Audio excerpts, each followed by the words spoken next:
বিছানা থেকে পড়ে জমা জলে ডুবে মর্মান্তিক মৃত্যু 1.5 বছরের শিশু। ঘটনাটি ঘটেছে মালদার মানিকচক থানার ভূতনির গৌরাঙ্গটালায়। প্রায় 1 মাস ধরে বাঁধ ভেঙে প্লাবিত ভূতনির বিস্তীর্ণ এলাকা। বন্যা পরিস্থিতির জেরে বাড়িতেই জলের উপরেই মাচা তৈরি করে ঘুমিয়েছিল গোটা পরিবার। ঘুম ভেঙে বাবা মা উঠে গেলেও শিশু ওখানেই ঘুমোচ্ছিল। ঘুমের মধ্যেই আচমকা জলে পড়ে যায় সে। স্থানীয় স্বাস্থ্যকেন্দ্রে নিয়ে যাওয়া হলে শিশুকে মৃত বলে ঘোষণা করেন চিকিৎসকরা। ঘটনার জেরে শোকের ছায়া এলাকায়। শিশু মৃত্যুর ঘটনায় স্বাভাবিকভাবেই ভেঙে পড়েছে মা সীমা। দোকান থেকে ফিরে তিনি যে তার শিশুকে জীবন্ত দেখবেন না তা স্বপ্নেও ভাবতে পারেননি। নিমিষেই বিপদ ঘটে গেল।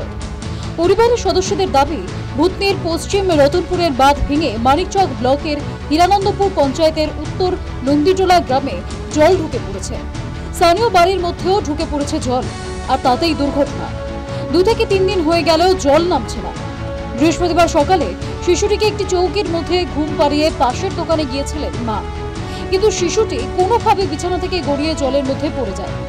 সীমা ঘরে ঢুকে তার সন্তানকে জলে পড়ে যেতে দেখলে তাকে তড়িঘড়ি উদ্ধার করে স্থানীয় চিকিৎসকের কাছে নিয়ে যান, কিন্তু ততক্ষণে সব শেষ।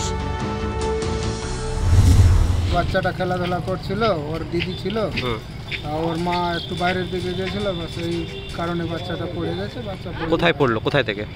বাড়িতে। মানে খাট থেকে নিচে পড়লো? হ্যাঁ। তো জল হয়ে গেছে কি বন্যার ঘরের ভিতরে? ঘরের ভিতরে জল আছে? হ্যাঁ। তো ওই জলে কি ডুবে গেছিল? কি হয়েছে? কি হয়েছিল? ওই জলে ডুবে গেছে। এই প্রথম নয়, মাস 3 আগেও উত্তর 24 পরগনার বিরাটিতে বিছানা থেকে জলে পড়ে মারা যায় মাস 5-এর এক শিশু কন্যা। এক নাগারে বৃষ্টিতে ঘরে জল ঢুকে গিয়েছিল। সেই অবস্থাতেই ঘরে বাস করতে হচ্ছিল পরিবারকে। বিছানায় ঘুমিয়ে থাকা অবস্থায় শিশুটি ঘরে জমে থাকা জলে পড়ে যায়। News time.